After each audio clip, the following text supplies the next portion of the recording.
में कोटि कोटि नमन।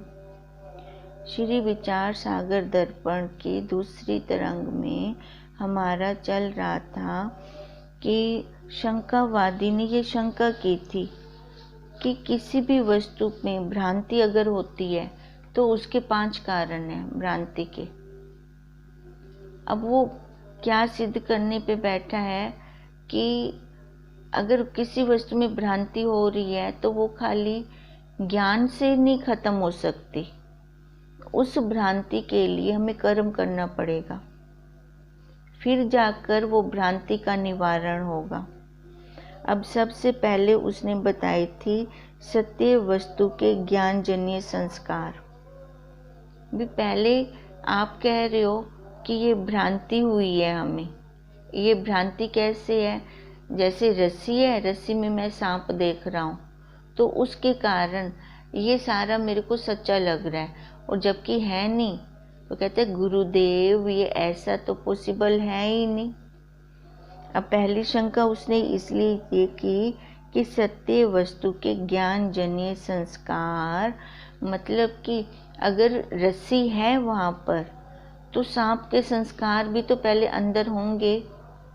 अब जो वस्तु मैंने पहले कभी देखी ही नहीं है तो उसके लिए मेरे पास वैसा मन में आ भी कैसे सकता है भाव।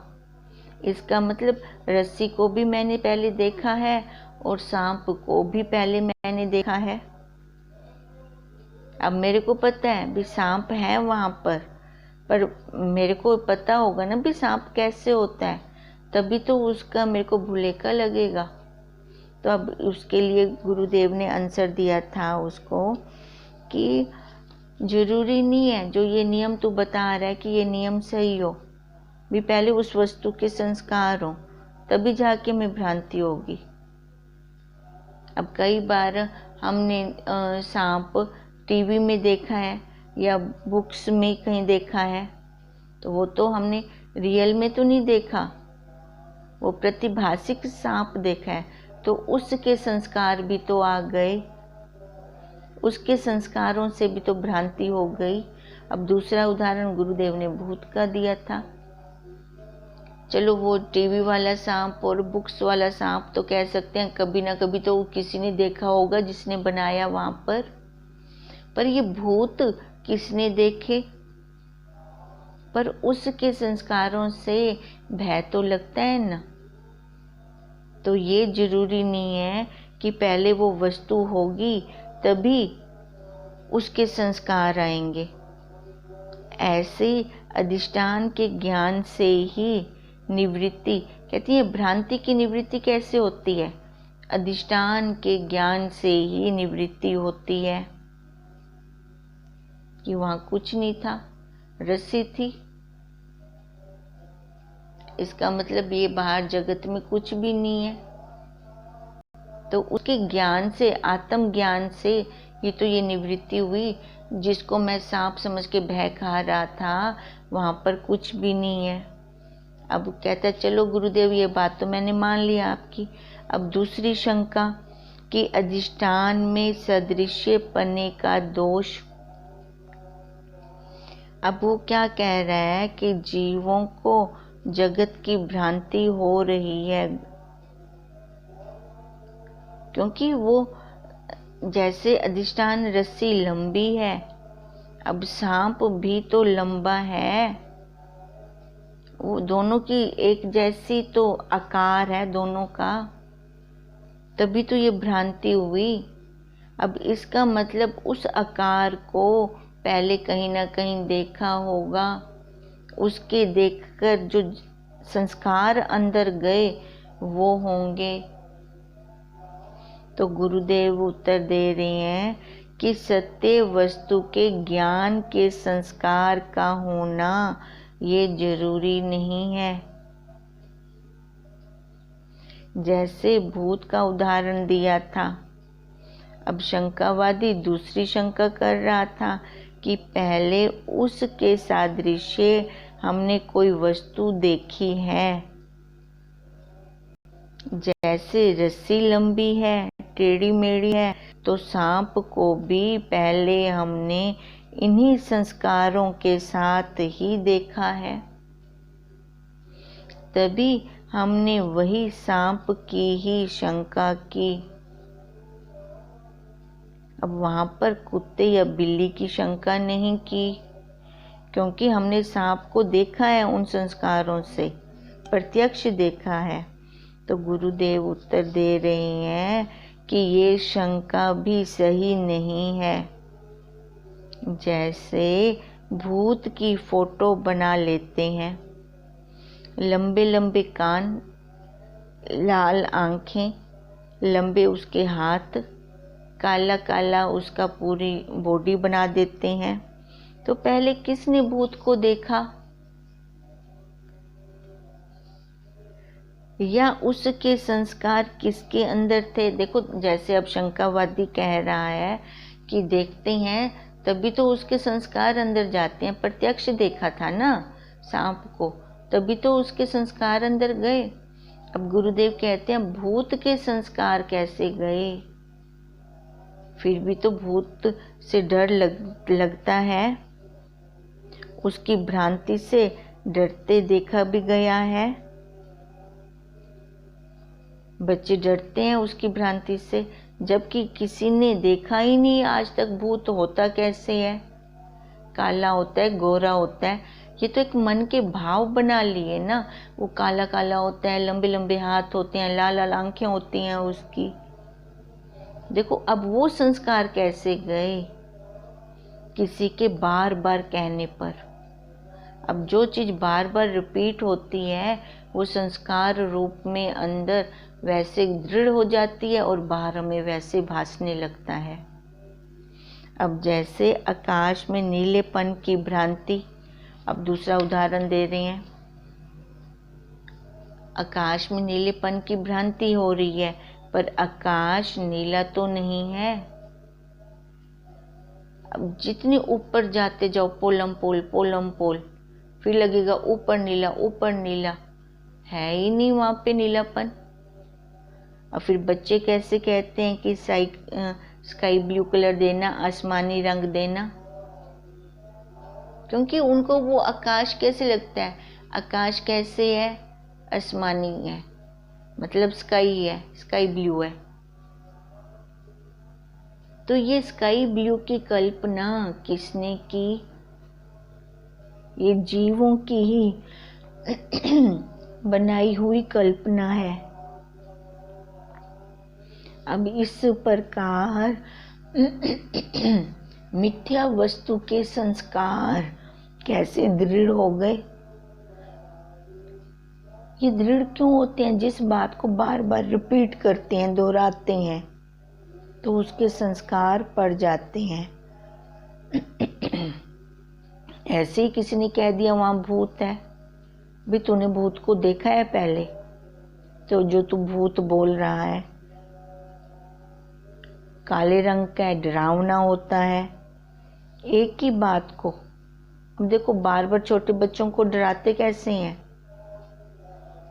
सो जा नहीं तो भूत आ जाएगा। उनको लगता है वास्तव में कोई भूत होगा तभी आ जाता होगा। तब वो छोटे बच्चे के अंदर संस्कार देखो पेरेंट्स खुद डाल रहे हैं। अब यही भ्रांतियां हो जाती हैं। फिर अब जैसे जैसे जिन संस्कारों से बच्चा बड़ा होता जाता है, फिर उसकी भ्रांतियां भी बड़ी होती जाती हैं।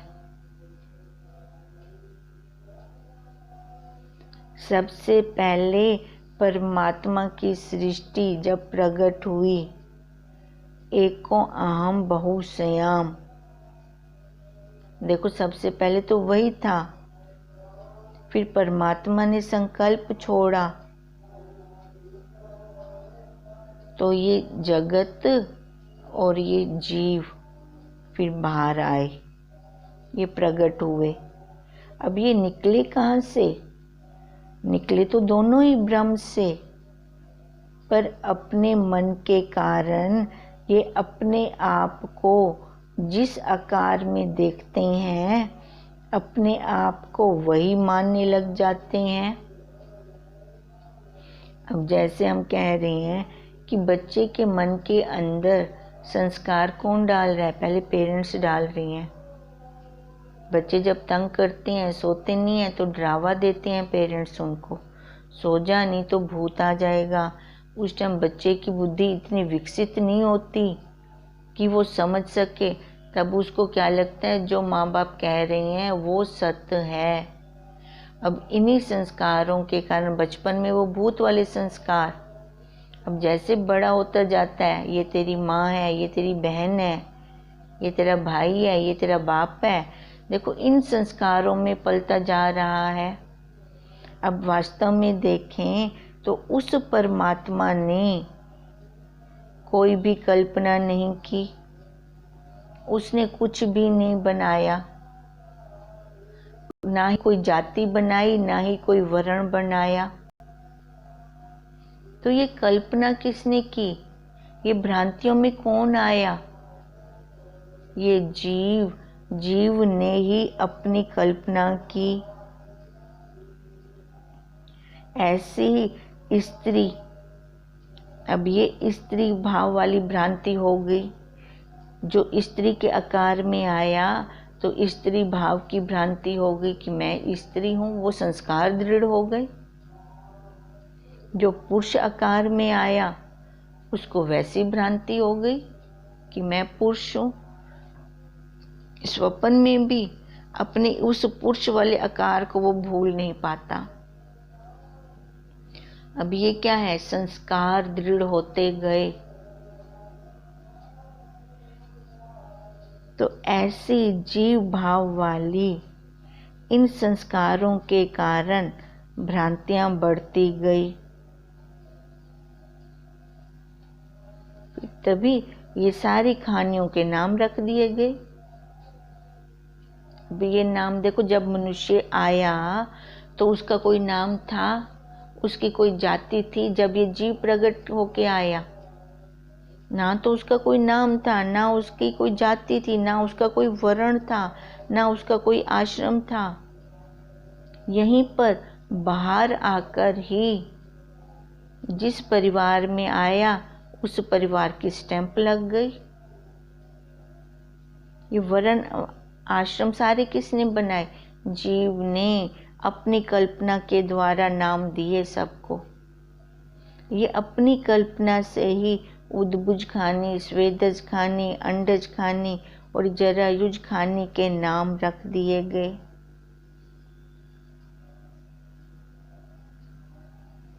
ये नाम अब किसने रखे हैं? जीव ने कि परमात्मा ने? परमात्मा ने तो नहीं रखे। अब देखो, आंख को आंख का नाम किसने दिया?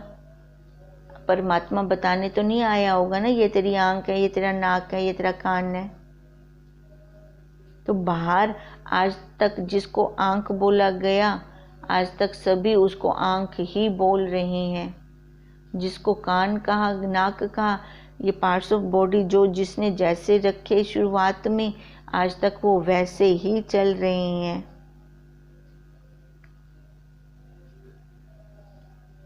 ये परमात्मा का दिया हुआ नाम नहीं है, ये जीव का दिया हुआ नाम है। ये जीवों की ही कल्पना है। ये आम है, ये अंगूर है। आम का नाम आम क्यों ही रखा गया? ये सारे ही जो ये नाम रखे हैं, ये जीव ने ही रखे हैं। परमात्मा ने तो खाली फल भेजा, फल का नाम नहीं। ये संस्कार जन्मों जन्मों तक साथ रहने के कारण जीव ने अपने आप को वैसा ही मानना शुरू कर दिया। हाथ पैरों वाला मैं कर रहा हूँ। अब इसलिए कह रहे हैं गुरुदेव कि हे सौम्य, अब तुम ही बताओ कि इन संस्कारों को तो शुरू में किसी ने ना देखा ही नहीं है, तो इनकी भ्रांति कैसे होने लग गई?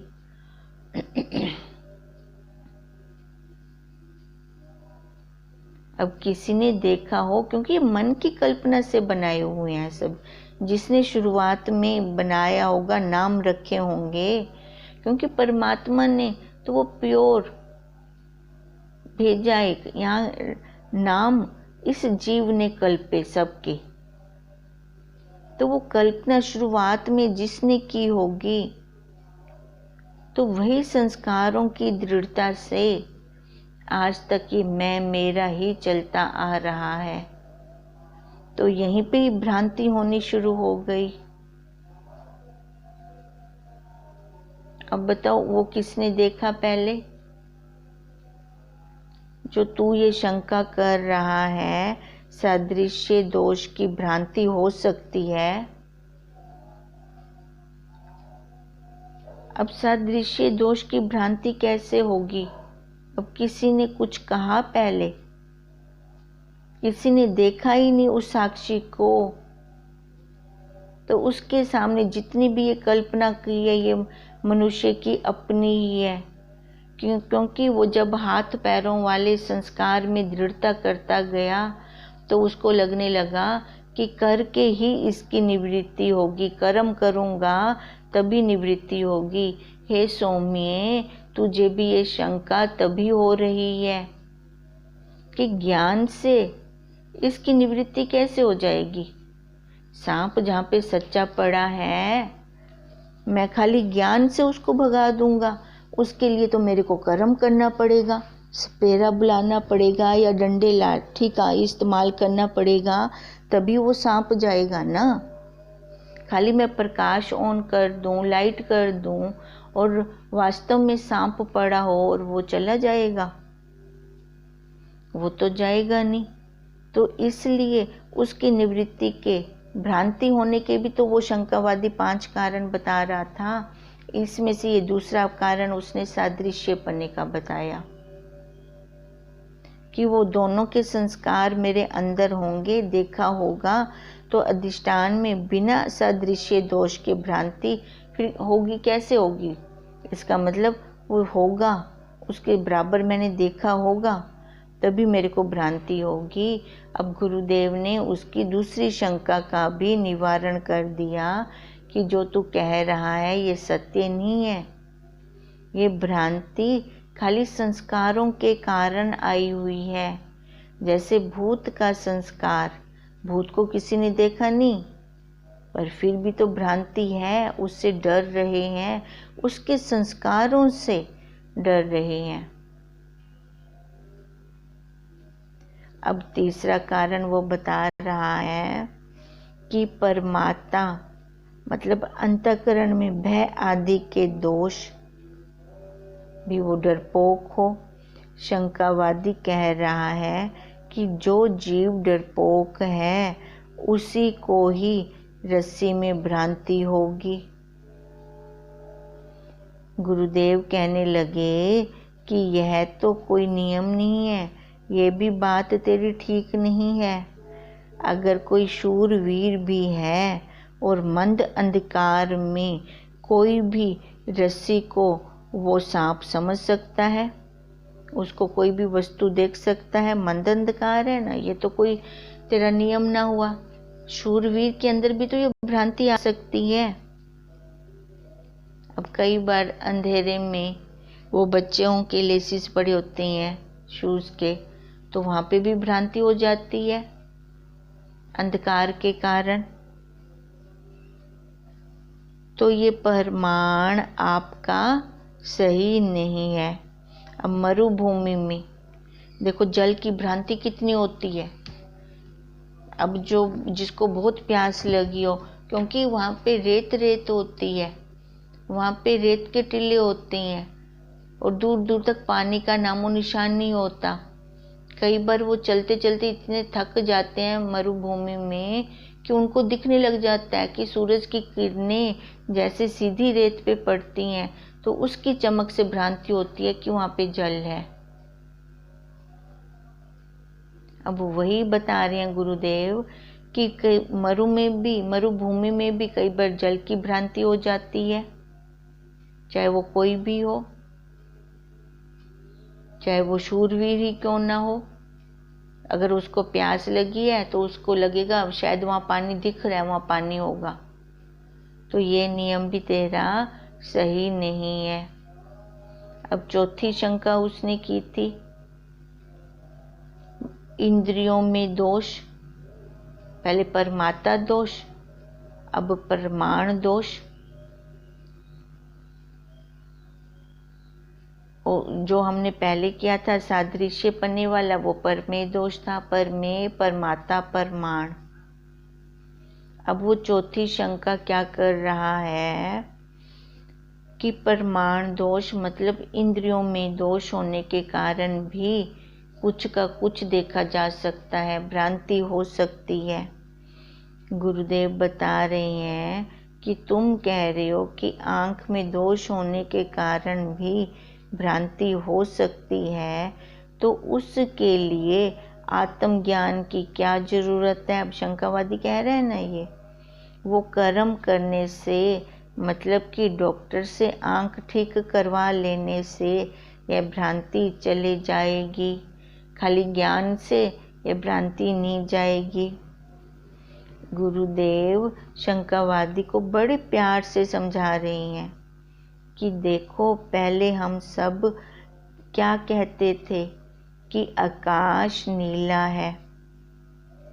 अब ये बताओ कि उसका नीलापन जो दिख रहा है कहीं ख़त्म हो रहा है, या किसी ने सही सही उसको देखा, या फिर हम जैसे जैसे ऊपर जाते जाते हैं तो नीलापन हमारे हाथ में आता है क्या?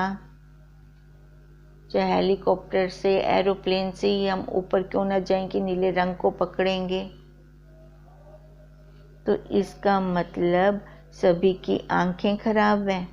अब वो जो कह रहा है कि आंख खराब होने के कारण ये भ्रांति हो सकती है, गुरुदेव कह रहे हैं तो इसका मतलब क्या सभी की आंखें खराब हैं? ये तो कोई बात ना बनी। जिसकी कमज़ोर आंखें हैं उसको भी आकाश नीला दिख रहा है, और जिसकी सही आंखें हैं उसको भी आकाश नीला दिख रहा है। आकाश में एकटक देखते रहते हैं तो कैसे कभी तंबू की तरह दिखाई देने लगता है, जैसे टेंट लगे पड़े हों। अगर सागर किनारे जब जाते हैं तो कैसे लगता है कि सूरज पृथ्वी में छिप रहा है। तो देखो ये क्या है, ये सारी भ्रांतियां ही तो हैं। वो आंख से तो देख रहा है ना वो कि सूरज पृथ्वी में छिप रहा है, पर ऐसा होता है क्या? यह हम सबका अनुभव है, तो ये भ्रांति ही तो है, और क्या है। अब ये तो नहीं कहेंगे कि सबकी आंखें ही खराब हो गई हैं, पर ऐसे दिखता है हमें सागर किनारे खड़े हो जाएं तो। अब इससे यह सिद्ध हुआ कि बिना इंद्रिय दोष के भी भ्रांति हो सकती है।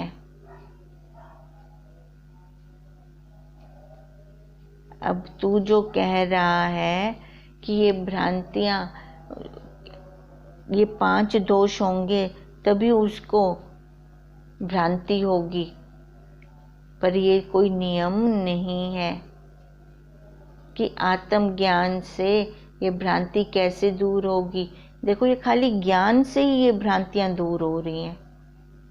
अब बच्चा सागर किनारे खड़ा है और देख रहा है सूरज छिप रहा है पृथ्वी के अंदर, उस जल के अंदर समा रहा है, कैसे गोल गोल सा हमें दिखाई दे रहा है नीचे जाते जाते। पर क्या वास्तव में सूरज इतने नीचे आ गया उस पानी में? पर ये तो जब बच्चा पढ़ता है, साइंस समझता है, फिर जाके उसको समझ में आता है ये तो मेरी भ्रांति थी। तो अब उसकी ये भ्रांति कैसे ज्ञान से खत्म हुई कि उसने वहाँ पे कोई कर्म किया। अगर वो कर्म करने के लिए जाता तो वापस भी नहीं आ पाता। खाली ज्ञान से जब टीचर ने उसको समझाया, मैप दिखाया, तो उसकी उसी भ्रांति का निवारण उसी समय हो गया। ये 4 भ्रांतियां आज हमने की हैं, कल 5वीं भ्रांति करेंगे। ओम। अपना होमवर्क भी याद करते रहना है, साथ साथ जितना भी हम करते हैं मॉर्निंग में सुबह, है ना, वही साथ के साथ। खाली इसका मतलब सुनना नहीं है या सुनाना नहीं है, इसको अप्लाई करना है अपनी लाइफ में। क्योंकि आज हमारी अभी दिनचर्या सारी शुरू होगी, शुरुआत हो रहा है हमारे दिन का। तो परिस्थितियां तो सब में है, क्योंकि ये शरीर मिश्रण है पाप और पुण्य का। कभी सुख आएगा तो कभी दुख आएगा, दोनों को देखते हुए हम पार होंगे इन दोनों परिस्थितियों से।